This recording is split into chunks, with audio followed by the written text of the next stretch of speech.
আসসালামু আলাইকুম। ইয়া আইয়ুহাল্লাযীনা আমানু সবিরু ওয়াসাবিরু ওয়ারাবিতু ওয়াত্তাকুল্লাহা লাআল্লাকুম তুফলিহুন। হে ঈমানদারগণ, তোমরা ধৈর্য ধারণ করো, ধৈর্যের প্রতিযোগিতা করো এবং যুদ্ধের জন্য প্রস্তুত থাকো। আল্লাহকে ভয় করো যাতে তোমরা সফল হতে পারো। সূরা আল ইমরান আয়াত 200। আপনারা হয়তো অনেকেই জানেন আমাদের বেশ কয়েকটা গাভী গত কিছুদিন আগে মারা গেছে। কেন মারা গেল, কয়টা গাভী জবাই দিতে পারছি, কয়টা গাভী জবাই দিতে পারিনি, আরও আপনাদের বেশ কিছু প্রশ্নের উত্তর নিয়েই আজকের ভিডিও। আমার শুরুটা ছিল ২০২০ সালে, যখন আমি অনার্স প্রথম বর্ষের ছাত্র।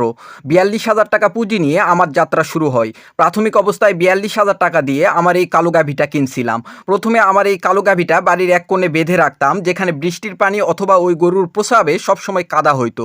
কি করব, করার কিছুই ছিল না, কেননা আমি স্রোতের বিপরীতে চলা একটা মানুষ। আমি মধ্যবিত্ত ঘরের সন্তান, যার কারণে আমার এই কাজকে কেউই সাপোর্ট করতো না। তো অনেক কষ্ট আর পরিশ্রমের পর মাথার ঘাম পায়ে ফেলে অনেক কষ্টে ২০২২ সালে একটা শেড নির্মাণ করি। গরু বৃদ্ধি হওয়ার কারণে তার ১ বছর পর আবার একটা শেড নির্মাণ করি। সে যাই হোক, সেদিন সকালে ভোর ৫টার দিকে আমার মা আমাকে ডাক দেয় আমার কালো গাভীটার অদ্ভুত আচরণে। তৎক্ষণাৎ অবস্থায় শরীরে হাত দিয়ে দেখি শরীর প্রচণ্ড পরিমাণে ঠান্ডা। থার্মামিটারে তাপমাত্রা মেপে দেখি ৯৮°C।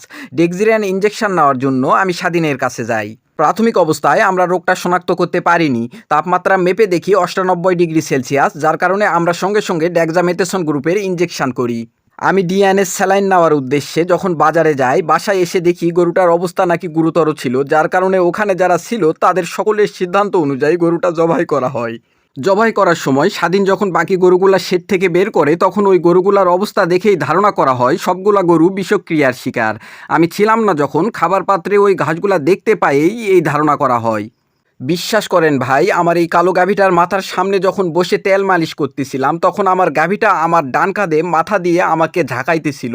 আমার মনে হচ্ছিল কি যেন বলতে চাচ্ছিল, কেননা ওরাও জানে যখন তারা অসুস্থ হয় তখন আমি তাদের চিকিৎসা দিয়ে ভালো করি। আমি বরাবরই একটা কথা বলি, মানুষ আপনার সাথে প্রতারণা করবে, কিন্তু এরা কখনো আপনার সাথে প্রতারণা করবে না। এরা আপনার ভালোবাসার মর্ম বুঝবে, কিন্তু মানুষ সময় ঘনিয়ে আসলে আপনাকে ৫ পয়সাও মূল্য দিবে না। এখন কথা হচ্ছে, অনেকেই মনে করছেন আমাদের কালো গাভীটা গর্ভবতী ছিল। আসলে তা না। ব্যাপারটা হচ্ছে, গত ২.৫ মাস আগে আমাদের এই কালো গাভীটার ডেলিভারি হয়, যার ভিডিও আমাদের আপলোড দেওয়া আছে। আমাদের এই কালো গাভীটা যেহেতু এর মধ্যে হিট আসেনি, তাই গর্ভবতী হওয়ার কোনো প্রশ্নই ওঠে না। তারপর পর্যায়ক্রমে আমাদের পুরাতন শেডের গাভীগুলা অসুস্থ হয়ে পড়ে, যেগুলা এক একটা সর্বনিম্ন ৫ মাসের গর্ভবতী ছিল। ইতিমধ্যে জয়পুরহাট ও ধামরহাট পশু হাসপাতালের চিকিৎসকদের সাথে যোগাযোগ করি। তারা আমাদের বাসায় আসেন এবং তাদের জায়গা থেকে যথেষ্ট পরিমাণ চেষ্টা করেছিলেন আমাদের গাভীগুলাকে সুস্থ করার জন্য। এখন আসুন মূল কথায়। আমাদের সব মিলে ৫টা গরু মারা গেছে নাইট্রোজেন বিষক্রিয়ার জন্য। বিষক্রিয়া কেন হলো সেই সম্পর্কে একটু পরে বলতেছি। আমাদের গরুগুলা আস্তে আস্তে সন্ধ্যার পর থেকে মাটিতে মাথা লাগাই দিতে শুরু করে। এখন অনেকেই প্রশ্ন করতে পারেন, আপনারা কি কোনো চিকিৎসা দেন নাই?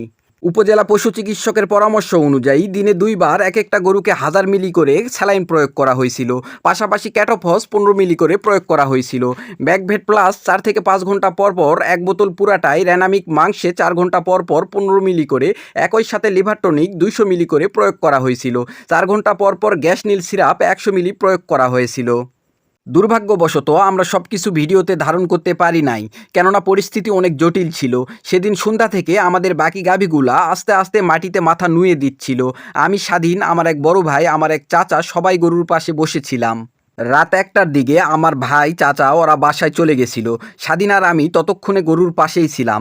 একটা পর্যায়ে আমরা দুইজন গরুর শেডের মধ্যে গরুর এক পাশে বসেছিলাম। রাত ৩টার দিকে আমাদের গাভীগুলার নাক দিয়ে মুখ দিয়ে রক্ত আসতে শুরু করে। বিশ্বাস করেন ভাই, আমরা দুইজন একটা গরু থেকে আরেকটা গরুর কাছে ছুটে গেছিলাম, পারি নাই, একটা গরুকেও বাঁচাতে পারিনি। বিষক্রিয়া প্রথমত গরুর হজম শক্তিতে বাধা দেয়, যার কারণে গরুর জাবর কাটা বন্ধ করে দেয়। পায়খানা বন্ধ হয়ে যায়, যদিও পায়খানা করে তা খুবই সামান্য ও গোবর দিয়ে তৈরি জ্বালানির মতো শক্ত হয়।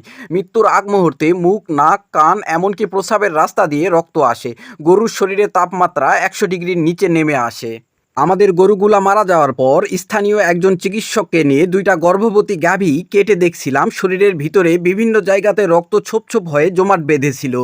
কেটে দেখার মূল উদ্দেশ্য ছিল ভিতরে কি কি সমস্যা হয়েছিল। কলিজা কালো হয়ে গেছিল, ভিতরে জমাট বাঁধা রক্তের ছোপ ছোপ দাগ দেখা গেছিল, পেটের মধ্যে যে ঘাসগুলা ছিল ওই অবস্থায় ছিল, কেননা বিপাকীয় শক্তি সম্পূর্ণ বন্ধ হয়ে গেছিল। কথা হচ্ছে গত কয়েক মাস যাবৎ আমি মানসিকভাবে খুবই অসুস্থ।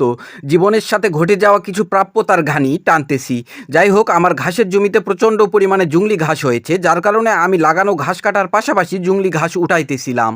এর মধ্যে একটা ঘাস ছিল যার নাম গোটউইট। বাংলায় এই ঘাসকে ওসন্ডি বলা হয়। এই গাছের সাদা সাদা নীলচে ফুল হয়, পাতার রং হালকা হলুদের সাথে সবুজ, ছায়াযুক্ত স্থানে জন্মায়। এই ঘাস সারা বছর পাওয়া যায়, কিন্তু বর্ষাকালে তুলনামূলক বেশি পাওয়া যায়। এটি মূলত ঔষধি গাছ। ডায়রিয়া ও আমাশয় রোগে ওচন্ডি গাছ খুব কার্যকর। এই ঘাস পরিমাণে বেশি খাওয়ালে পেটের মধ্যে গিয়ে বিষক্রিয়া করে, পায়খানা শক্ত করে ফেলে, হজম কার্যে বাধা দেয়। কমেন্ট বক্সে এই ঘাসের ছবি দিয়ে দিচ্ছি। ব্যক্তিগতভাবে আমিও জানতাম এই ঘাস বিষাক্ত।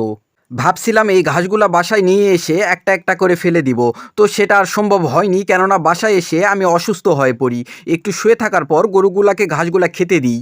শারীরিক অসুস্থতা পাশাপাশি আমার অসতর্কতার কারণে যে গরুগুলা ওই ঘাস খেয়েছে প্রত্যেকটা গরুই মারা গেছে।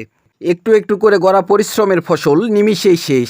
একটা কথা বলে রাখি, আমি এখনও হার মানে নিইনি, এখনও আমার স্বপ্নের সাথে সমঝোতা করি নাই। আমি ইনশাআল্লাহ আবার ফিরবো ঘুরে দাঁড়ানোর গল্প নিয়ে। দোয়া করবেন আমরা দ্রুতই যেন এই শোক কাটিয়ে উঠতে পারি, পাশাপাশি আল্লাহ তাআলা যেন আমাদের ব্যবসায় বারাকা দান করে এবং সৎ পথে পরিচালনা করার তৌফিক দান করে। আজকে এই পর্যন্তই। আসসালামু আলাইকুম।